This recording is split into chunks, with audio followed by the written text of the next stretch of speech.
نحمده ونصلي على رسوله الكريم اما بعد فاعوذ بالله من الشيطان الرجيم بسم الله الرحمن الرحيم رب اشرح لي صدري ويسر لي امري واحلل عقدة من لساني يفقهوا قولي. برتر ہاتھ، برتر یعنی اونچا، بہتر. ایک روایت کے مطابق پیغمبر اسلام صلی اللہ علیہ وسلم نے فرمایا کہ یہ مال بڑا سرسبز اور شیریں ہے، جو اس کو سخی دل کے ساتھ لے تو وہ اس کے لیے برکت کا ذریعہ ہوگا، اور جس نے اس کو حرص کے جذبے کے تحت لیا تو اس میں اس کے لیے برکت نہیں ہوگی. یعنی اگر انسان کے پاس کوئی مال آتا ہے، مثلا انسان کو جاب کرتا ہے، اس میں کچھ کماتا ہے بزنس کے ذریعے، یا کوئی اسے تحفہ دیتا ہے، یا کوئی میراث میں اس کو کچھ ملتا ہے، کسی بھی طرح کا کوئی مال، کوئی بھی چیز انسان کے پاس آتی ہے تو انسان کو خوش کرتی اور بظاہر وہ بہت خوبصورت نظر آتا ہے. اب جب لے انسان تو اس وقت اگر اس کے دل کی حالت یہ ہو کہ وہ ایک ایسے جذبے کے ساتھ لے کہ جس میں وہ ساتھ ہی یہ سوچ رہا ہو کہ میں اس میں سے دوسروں کو بھی دوں گا، نیکی کے کاموں میں بھی لگاؤں گا اور اس مال سے اچھے اچھے کام کروں گا. جیسے عام طور پر لوگ پوچھتے بھی ہیں کہ اچھا یہ بتائیں کہ اگر آپ کے پاس $1,00,000 آ جائیں تو آپ کیا کریں گے.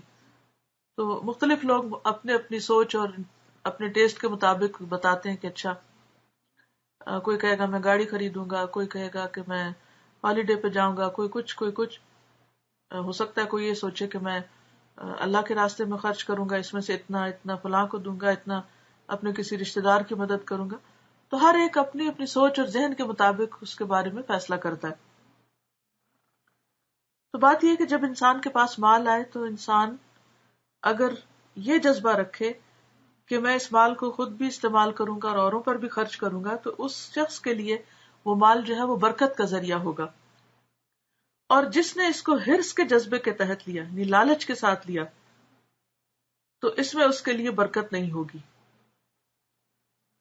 اور حرص کیا ہے کہ انسان حریص ہو کہ مجھے کچھ مل جائے، اسی انتظار میں رہے اور یہ سوچے کہ اگر ایک دفعہ مجھے مل جائے تو پھر میں اسے کسی کے ساتھ شیئر نہیں کروں گا، اور صرف اپنی ہی ذات پہ خرچ کرنے کے یا صرف جمع کرنے کے ہی منصوبے بناتا رہے. اور وہ اس آدمی کی طرح ہوگا جو کھاتا ہے مگر سیر نہیں ہوتا، یعنی اس کی بھوک ہی نہیں مٹتی، کیونکہ لالچ ختم ہی نہیں ہوتی، ہاں اس کے پاس کتنا بھی کیوں نہ ہو. اور اوپر کا ہاتھ نیچے کے ہاتھ سے بہتر ہے.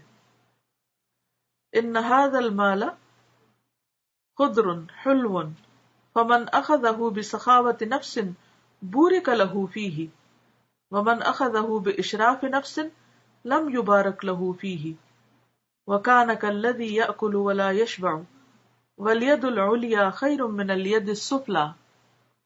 فتح الباری 445 صفحہ اور 5ویں جلد.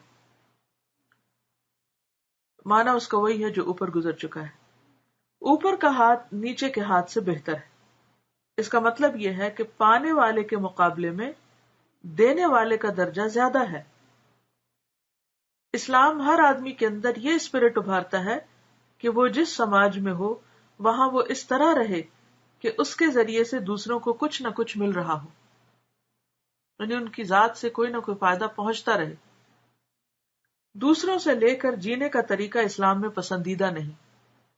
یعنی انسان اس طرح نہ جیے کہ صرف اس انتظار میں رہے کہ کس سے مجھے کیا فائدہ ملے گا، کہاں سے کیا حاصل ہوگا. یہ دینا اور لینا کوئی سادہ بات نہیں، اس کا تعلق پوری اخلاقیات سے جڑا ہوا ہے. یعنی پورے انسان کا کردار جو ہے اس سے نمایاں ہو جاتا ہے. ایک انسان کی کیا ویلیو ہے، کیا قدر و قیمت ہے، کس درجے اور کس اخلاق کا انسان ہے، وہ اس سے پتہ چلتا ہے. جس سماج میں لوگوں کے اندر دینے کا مزاج ہو وہاں مثبت اخلاقیات کو فروغ حاصل ہوگا. ایسے ماحول میں باہمی محبت، ایک دوسرے کی رعایت، سماجی خدمت، آپس میں خیر خواہی، آپس میں برادرانہ تعلقات جیسی قدروں کا فروغ حاصل ہوگا. پورا سماج ایک خاندان کی مانند بن جائے گا، یعنی سب لوگ آپس میں بھائی بھائی بن جائیں گے، ایک دوسرے کا خیال رکھنے والے اور ایک دوسرے سے محبت کرنے والے، کیونکہ وہ ایک دوسرے کی ضرورت پوری کرتے ہیں، جیسے مشکل وقت میں کوئی اپنے خاندانی بہن بھائیوں کی ضرورت پوری کرتا ہے۔ جہاں کوئی کسی کو غیر نہ سمجھے بلکہ ہر ایک دوسرے کو اپنے قریبی کی نظر سے دیکھنے لگے، یہ بھی اپنا ہے اور یہ بھی اپنا ہے۔ اس کے برعکس جس سماج میں لینے اور صرف اپنے لیے سمیٹنے کا مزاج ہو، وہاں منفی اخلاقیات کو فروغ حاصل ہوگا۔ ایسے سماج میں لوگ غیروں اور اجنبیوں کی طرح رہیں گے، یعنی ایک دوسرے کے ساتھ ان کا تعلق نہیں ڈیولپ ہوگا۔ وہاں باہمی اعتماد کی فضا نہ ہوگی، ٹرسٹ بھی نہیں ڈیولپ ہوگا۔ وہاں انسانی خیرخواہی کی بجائے حیوانی خود غرضی کا دور دورہ ہوگا۔ مطلوب انسانی سماج وہ ہے جس کے افراد میں دینے کی اسپرٹ پائی جائے، یعنی یہ اللہ کا پسندیدہ اور مطلوبہ معاشرہ ہے۔ جس سماج کے افراد میں صرف لینے کا جذبہ ہو، وہ فطرت کے نقشے کے خلاف ہے۔ ایسا سماج کبھی ترقی نہیں کر سکتا۔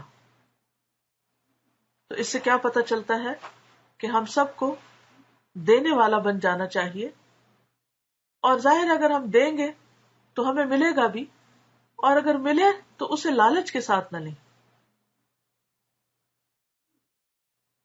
اس نیت سے لیں کہ اس میں سے اپنی ضرورت کے علاوہ دوسروں کی ضرورت بھی پوری کی جائے گی، تو انشاءاللہ پھر نہ لینا بوجھ ہوگا اور نہ دینا بوجھ ہوگا، کیونکہ انسان کو یہ معلوم ہے کہ من آتا للہ ومنع للہ، جو اللہ کے لیے دے اور اللہ کے لیے روکے، اور اس کے علاوہ من احب للہ وابغض للہ فقد استکمل الایمان، تو ایسا شخص اپنے ایمان کو مکمل کر لیتا ہے۔